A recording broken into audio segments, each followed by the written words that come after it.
Well, you sound great to us. Yes, I can hear you normally now. Okay, Brilliant. Excellent, Julia. Over Excellent. to the room. Right, this says it's going live in 18 seconds. Okay, so Yeah, as soon as great. it does, obviously I'll speak to them. Yeah. I'll let you know. It's 8 seconds. It says 26 on this one.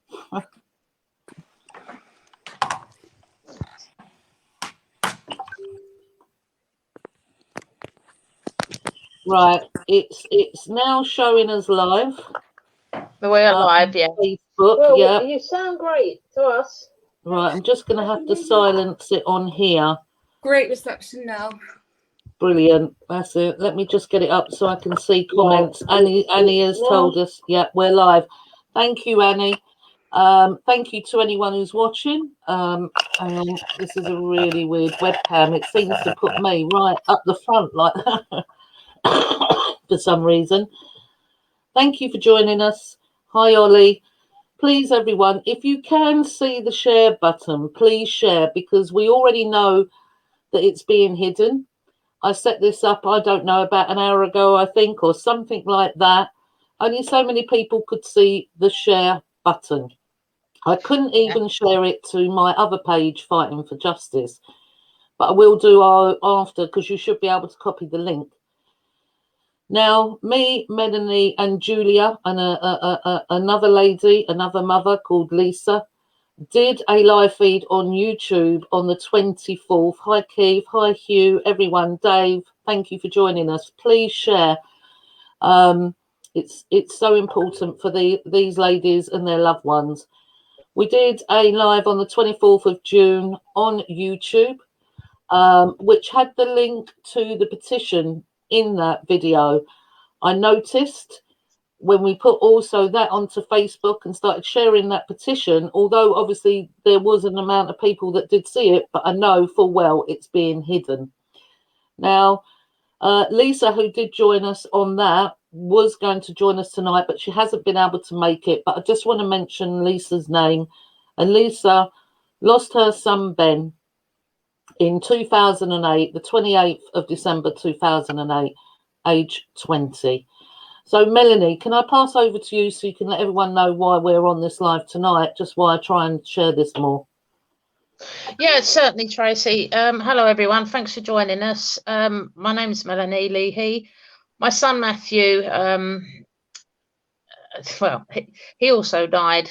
He died under the care of what was called the North Essex Partnership Trust, Mental Health Services. He'd been taken in supposedly for psychosis. Day 3 of his admission, he called home to say he was being drugged and raped. And by day 7, my son was dead. And to all intents and purposes, I was fed a story. That story fell into just a lot of lies. And for 8 years, I've been trying to get to the truth. We had the inquest in 2 years after he died in January 15. And to be quite honest, I don't know how we got the result we did, but it was left as an open narrative, so they couldn't prove suicide, they couldn't prove anything else, just that he was found with multiple failings. I've been through the PHSO, which is the Parliamentary Health Ombudsman, who's totally dished any investigation that the Trust themselves did. And I've been fighting for, well, in that time of 2015, the coroner called the Trust back at the end of the inquest and said, I think we ought to have a public inquiry into this case. But she knew she had no powers to call that. So the Trust suggested it was suggested a root cause analysis investigation. And then I was told that would cost £40,000, and the board said, oh no, we couldn't afford that sort of public money. So I raised that £40,000 and went to the board meeting and said, there you go, please can you do that investigation now? To which they refused. So through the PHSO report, the Parliamentary Ombudsman called for a review, which is literally a paper shuffle. And after that review to be completed, then NHS Improvement would then do a further review. It tied in with the Clinical Commissioning Board, who buy the services of the Trust. Neither of those have happened, and I wouldn't engage anyway because another paper shuffle. I've been through the police investigation for 4.5 years where we looked at 25 cases for corporate manslaughter. That was closed down the end of November 18, and to date we have not seen any documents whatsoever. So here I am now. A year ago, I completed a petition. I got 105,000 people on it. We finally got to debate in November of just early last year. We've been offered an independent inquiry into the Linden Centre where my son died. Another inquiry, it means we cannot, or independent inquiry, it means we cannot bring people in under oath. And that is vital. It is absolutely vital. Now, if we don't do that, we're not going to get the evidence. Nadine Dorries, the government is saying, if people work for the NHS, they will be obliged to come in and give their evidence. But we know a lot of staff have already left, didn't work for the NHS, were agency workers. So I'm now joined by 61 families. In actual fact, that's going to go up because another 3 in the last few days have come on board. So obviously this is creating awareness. Petition is going out there, moving across the land, and people are hearing, and we need to get that message out. We need a statutory public inquiry. We need staffing under oath, and we need changes made, which then will spread across the nation, because mental health services are failing terribly. Yeah, and as we know, this is all across the board. You know, Melanie is representing Essex, but as we do know, it's not just Essex where people are losing their loved ones in the mental institution. As we know, there's already another family, which I did mention on the live on YouTube, of the young lad who was beaten up and died in Hinnenden, where I live. And that's just one we know there.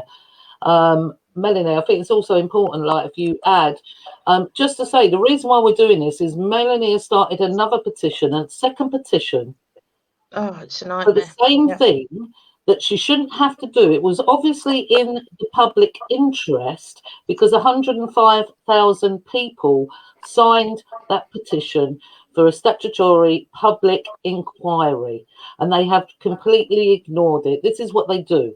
So we have to show people power. This is one way we can do it. Melanie shouldn't have to do this. We all know that.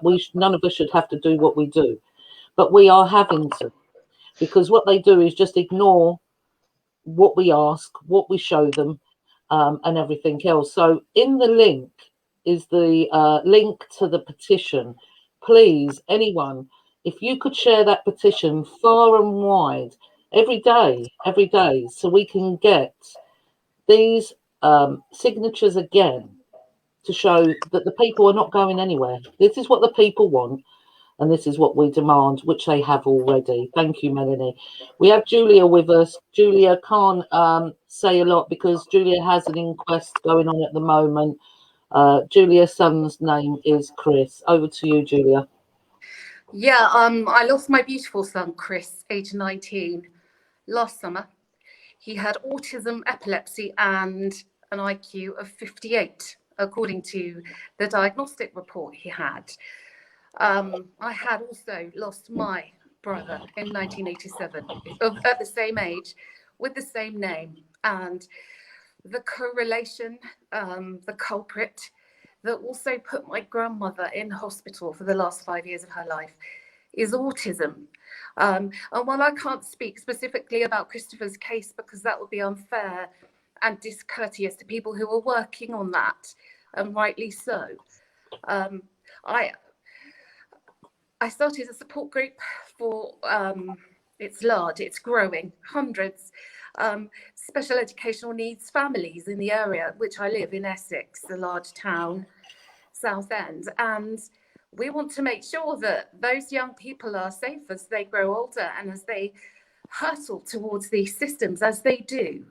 And we know they do because amongst Melanie's dead are a high number of this cohort.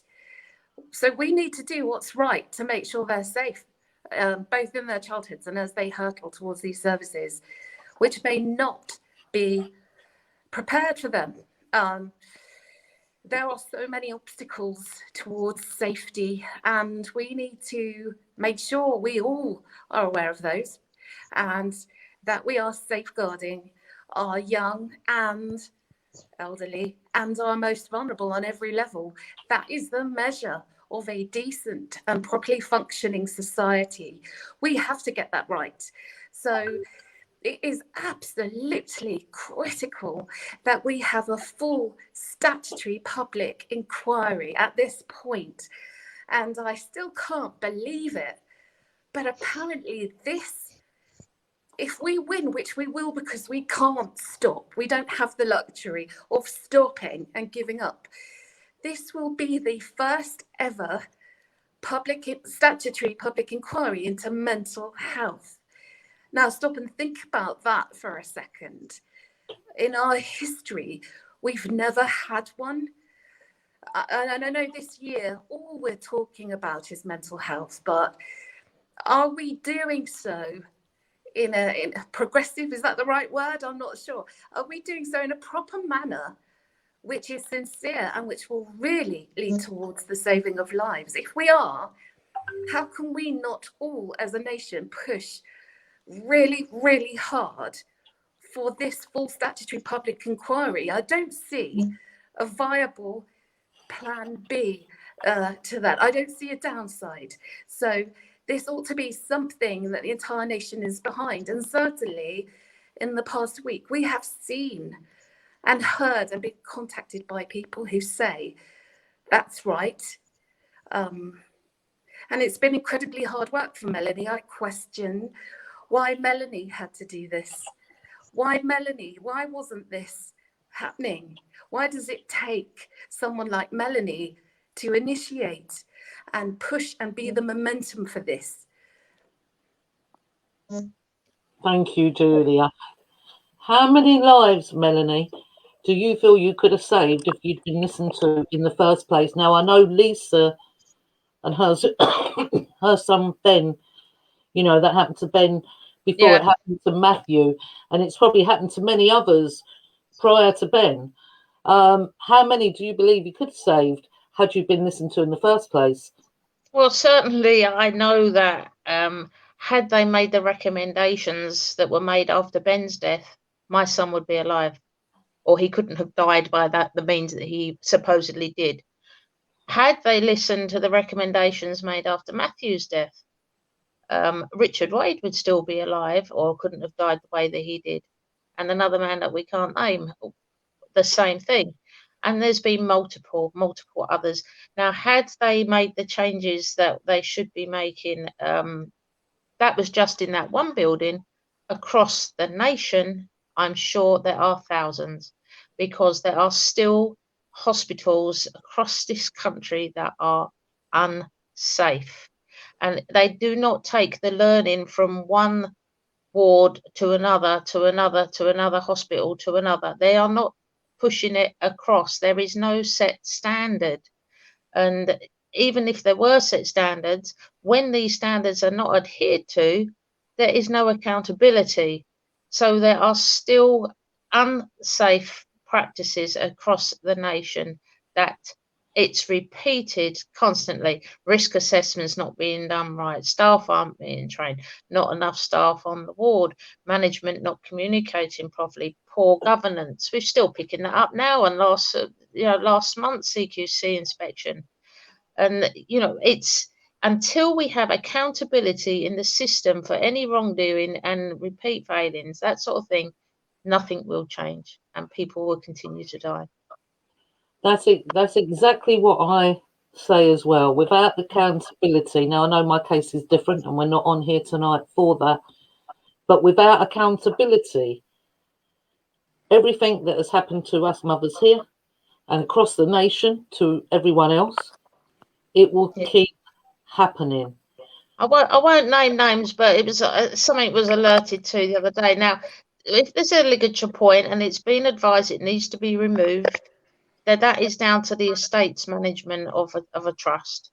The estates manager of the trust moved from North Essex and EPA, and he's gone to another trust. People can look it up. He's just been awarded an MBE, and in his positions prior to where he is now, he has failed so many patients drastically. And you think, where's the accountability? Here, have an MBE. You've worked for the NHS for how many years? You know, success on your plate. No, there isn't. It's, you know, it is appalling what is going on. It's be corrupt and you'll move up. I already know of one in our case that has just been moved up.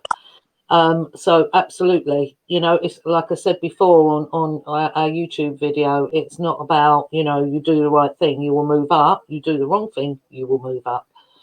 You know, and there's too many failings going on all across the board. Just to say to Popsy, who has commented, I'm really, really sorry to hear about your cousin. I don't know if you can see the comments, Melanie. Yeah, but she's talking about her cousin who was fouled. You know. Oh dear. Yeah, he couldn't get over raped. Right. Yeah. And this is it. So, you know, where's the trauma therapy? So many people are within the mental health system because they have been sexually abused, and they go in there. They're sectioned for help. They get sexually abused within the mental health system as well. And then they're not believed. I mean, during this course of this whole journey of 8 years, I think 7 rapes we've put to Essex Police, and that one of them has been taken up and been followed through. You know, so if the patient doesn't have a voice, what chance have they got? So we want that voice to be given to that patient. You know, that it is all about getting back your power. And we're urging people to come forward. This last week has been heartbreaking. I've spoken to maybe 40 of the 60 families that are on board with this call, and some of their stories I had not heard. And I tell you, one Zoom meeting, probably about 15 people, every single one of us was in tears, hearing the traumas that these families have contended with, and you know. Just in the initial battle of knowing maybe at 5 or 6 years of age that your child was different, and you knew that something wasn't right, and you wanted someone to assess your child and to help you, and you couldn't find that help. And they've gone on to like 14, 15 years of age. By now, that child is addicted to drugs, self-harming, just you know, going down the wrong path. Have seen some terrible things in their lives, and then end up in the prison service, you know, prison cells. And it's just, when you think, if that child had the help that it needed, and the parent who knew that something was wrong at 4, 5, 6 years of age, what a totally different pathway they could have had, and what a totally different life. So, you know, we're not going to change everything with what we're trying to achieve here, but we can make a dent, and we can make a very big dent. And, you know, nothing's going to bring our kids back. We know that, but we do want our answers. We want our justice. We want our truth. We want our accountability, and then we'll work on that change. Yeah, absolutely, and save many more lives in the process. You know, everyone deserves to be kept safe and have security. You know, what any institution you're in, or even walking the streets, whatever it is. You know, and for us, our children, our lost loved ones, deserve justice and accountability, and their voices heard, and they're heard through us. And that's why we do what we do. Go on, Melanie. Melanie's been doing this for 8 years. Sorry, I was just going to say to people that are listening to this, obviously somebody has just written that they've lost a loved one. What they need to, what the trusts are, what I've noticed is happening is people, if they're suicidal, they get an early discharge and they go and die in the community. And then an inquest is rushed through within maybe one morning. We need to change that, because there was a death, I can't think of her name now, but the law changed and we got the Article 2 right to life inquests. People need to know that right to life Article 2 inquest is if you have a loved one die in the community that's been under the care of the services, you are entitled to that. You're entitled to the jury and a full inquest. Not just a quick, let's put it to bed in 3 hours. You are entitled to the full Article 2 inquest. Yeah. And that was a lady from Runwell that had gone out on leave and went under a train. and her family fought for that. Can you remember her name, Julia? I can't, but it's also the case that you are, I believe, you have those same rights, whether you were sectioned or whether you went into hospital informally, because it's all quite random. Some people get sectioned and some people don't. And it's really sometimes very hard to work out what the rationale was for someone being informal as opposed to being sectioned. But what I'm really concerned about is the new white paper that came out last week. I'm no expert on it. And certainly there are some incredibly positive things about it, which may mean that autistic people are not locked up for the rest of their lives wrongly. And we completely agree with this. It gives them more rights. But there's for our point of view, guys, with what we're looking at, it would seem that the new white paper makes it harder to section someone, particularly possibly if they're autistic. Therefore, we are going to find people in the community much, much more at higher rates at risk and potentially losing their lives if we don't fully understand and explore exactly what is available in the community. And we can use the case studies of those who have tragically died to highlight that there are things that are going to be needed on a mandatory basis in the community if we are going to go down the road of sectioning less people, the least restrictive option and then one. We don't want to lock people up. However, the flip side of that coin is that we will lose them in the community at a high rate. And not only is that a tragedy for those people who die and their families, but also for anybody who witnesses those deaths, the aftermath of the death as well. So we have to be very careful what we're doing at this point. It's a tipping point. People are becoming more involved in all of these areas, but they must understand that we don't want our autistics to be locked up for life for the crime of being autistic. But at the same time, there are times of acute illness where risk is sky high for those autistics, for example, and for many other priority high-risk groups that were identified in the National Suicide Prevention Strategy in 2017.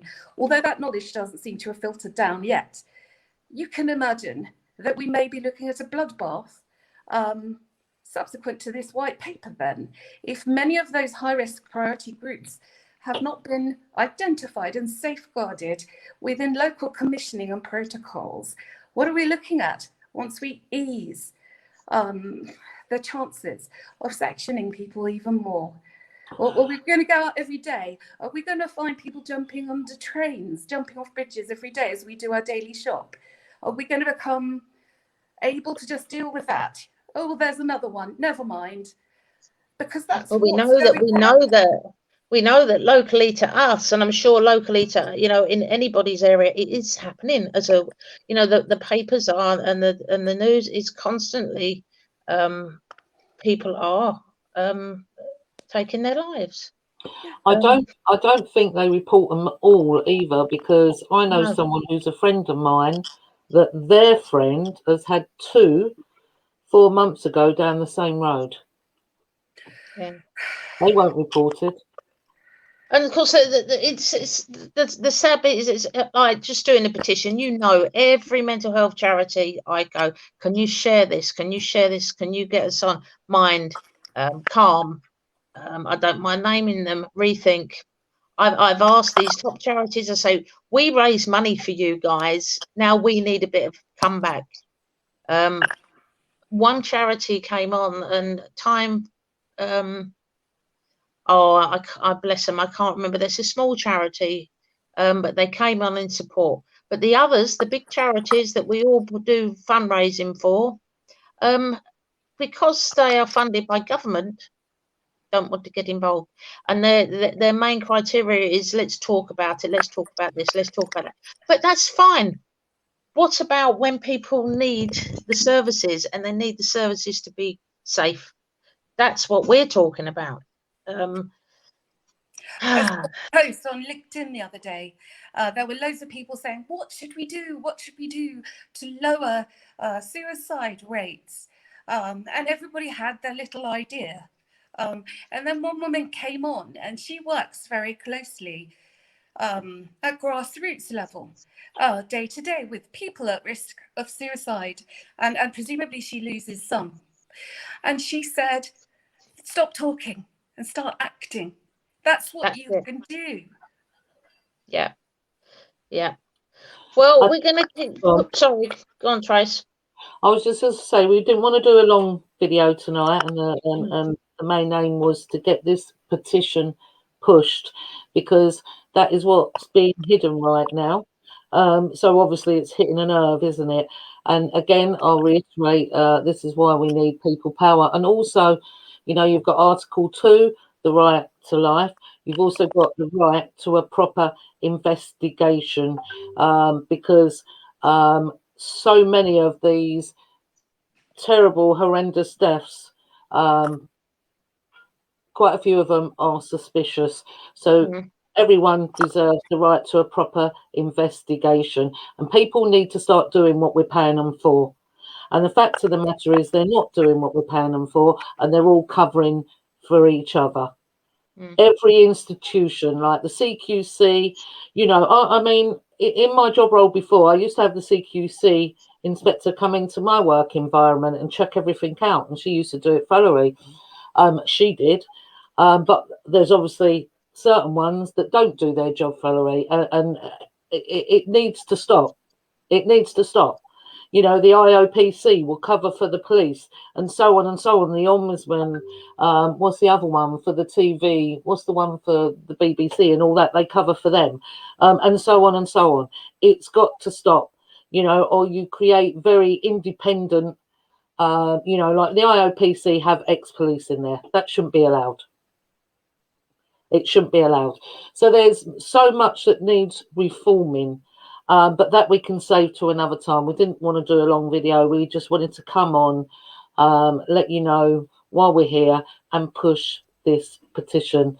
So before we go, Melanie, is there anything? I'll go to you first, Julia, actually. Julia, is there anything you want to say before we go?